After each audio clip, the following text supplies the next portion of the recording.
Hello friends, நம்ம favourite சீரியலில் அடுத்து என்ன சுவாரஸ்யமாக நடக்குதுன்னு பார்க்குறீங்களா?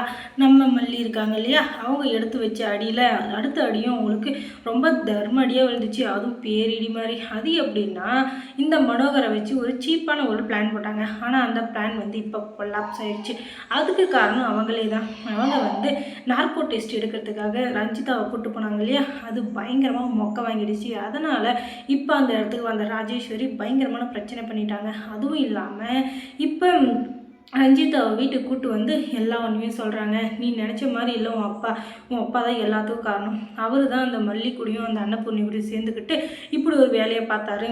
இப்போ உன்னை ஹாஸ்பிட்டலில் சேர்த்ததுலேருந்து எல்லாத்துக்கும் காரணம் அவங்க தான். நீ யார் கூட போனியோ எப்படி போனியோ அதெல்லாம் எனக்கு தெரியாது. ஆனால் நான் உன்னை டீப்பாக வாட்ச் பண்ணிகிட்டு இருந்தேன். அது மூலிமா தான் நீ ஹாஸ்பிட்டலில் இருக்கிறது எனக்கு தெரிய வந்துச்சு. அதுக்கப்புறமா நான் உன்னை காப்பாற்றிட்டேன். அப்படி மட்டும் இல்லைன்னு வச்சுக்கோயேன், அதுக்கப்புறம் உன்னை எல்லாத்துக்கும் பகட கையை யூஸ் பண்ணிவிட்டு இதுக்கப்புறம் உன்னை தூக்கி போட்டுருவாங்க. அது தெரியாமல் நீ அப்புறம் வேத பதன்னு முடிச்சு இருந்திருப்ப. ஒழுங்கு மரியாதையாக நான் சொல்கிறத கேளு. இதுக்கு மேலேயும் நீ அவங்க பேச்சை கேட்டீங்கன்னா கண்டிப்பாக நீ நாசமாக தான் போயிடுவேன். எதுக்காக அந்த அரவிந்த் கூட பேசிகிட்டு இருந்தேன், எதுக்காக அவங்க கூட போனேன், அதுக்கப்புறம் எப்படி என் ஹாஸ்பிட்டல் போகணும் அப்படின்னு சொல்லிட்டு கேள்வி மேலே கேள்வி அடுக்கிக்கிட்டே போகிறாங்க. அதுக்கப்புறம் நம்ம ரஞ்சிதா இருந்துக்கிட்டு எனக்கு எதுவுமே தெரியல, நான் ஏதோ ஒரு மாய வலையில் மாட்டிக்கிட்ட மாதிரி இருந்துச்சு. அதனால் நான் அந்த அரவிந்த் பேச்சை கேட்டு போயிட்டேன். தயவு செஞ்சு நான் மன்னிச்சிடுங்க ராஜிமா அப்படின்னு சொல்லிட்டு இவ சொல்ல, என்ன மன்னிச்சிடுங்க, நீ இப்படி மன்னிச்சிடுன்னு கேட்டால் எல்லாம் சரியாயிடுமா? இப்போ நம்ம மாட்டிக்க போயிருந்தோம். நான் புத்திசாலித்தனமாக இருந்ததுனால நம்ம தப்பிச்சோம். இல்லைன்னா எல்லாமே கொலாப்ஸ் ஆகிருக்கும். அதுக்கப்புறம் நீயும் நானும் ஜெயிலில் களி தான் தின்னும், ஞாபகம் இருக்கா அப்படின்னு சொல்லிட்டு கேட்க, எனக்கு எல்லாமே ஞாபகம் இருக்குது, எனக்கு ஞாபகம் இல்லாமல் இல்லை. ஆனால் அங்கே நடந்த எல்லா விஷயத்துக்கும் நானே பொறுப்பாக முடியாது இல்லை அப்படின்னதும், உன் அப்பா தான் உன்னை பக்கட கையை யூஸ் பண்ணிகிட்டு இருந்தாரு. இப்போ என்னவா ஒருக்கிட்ட தர்ம அடி போட்டு வாயாலே எல்லா உண்மையை வர வைக்கிறேன் அப்படின்னு சொல்லிட்டு நம்ம ராஜ்யம் கூப்பிட்டு போகிறாங்க. அதுக்கப்புறமா தான் நம்ம ரஞ்சிதாவுக்கு எல்லா உண்மையும் தெரிய வருது.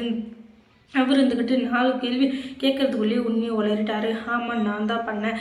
உன் கூட சேர்ந்து என் பொண்ணு இங்கே சீரழிஞ்சிட்ருக்கா. நீ தான் எல்லாரோடையும் கெட்ட பேர் வாங்கிட்டு ஊரையே அடித்து ஒலைய வச்சுங்கிறன்னா, என் பொண்ணு உனக்கு துணையாக இருக்கிறதுனால அவளும் எதுக்கு எல்லாரோடையும் பழியும் பேரும் வாங்கணும்? நாங்கள் என்ன உனக்கு அடிமையா? என் பொண்ணை 5 வருஷம் இல்லாமல் தவ இருந்து பெற்று வச்சுருக்கோம். அவளுக்கு இவ்வளோ கஷ்டமான சூழ்நிலைன்னா அதை நினைக்கவே எனக்கு ரொம்ப கஷ்டமாக இருக்குது.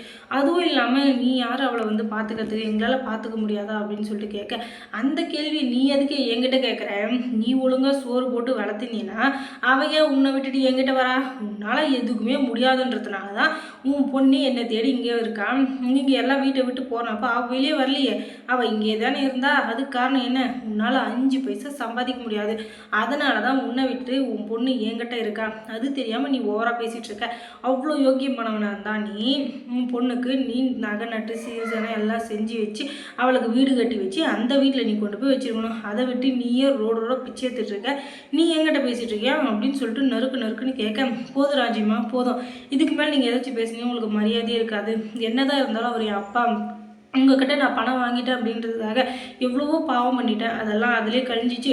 இனிமேலும் என் அப்பாவை ஏதாச்சும் சொன்னீங்க நான் பொறுமையாக இருக்க மாட்டேன், நான் மனுஷியாகவே இருக்க மாட்டேன் அப்படின்னு சொல்லிட்டு பயங்கரமாக கத்தி விட்டுடுறாங்க. இந்த ரஞ்சிதா உடனே, ஓஹோ 2 கூட்டு களவாணிகளும் ஒன்றா சேர்ந்துட்டீங்களா? இதைத்தான் நான் எதிர்பார்த்தேன். நீங்கள் 2 பேரும் ஒன்று சேர்ந்து ஒரு மயிரும் பிடுங்க முடியாது. ஏன்னா நீங்கள் 2 பேரும் எவ்வளோ பெரிய கேக் மாதிரி நல்லா தெரியும். காசு நான் கொடுத்தா என் பக்கம் பேசுவீங்க, அந்த மல்லி கொடுத்தா அவ பக்கம் பேசுவீங்க.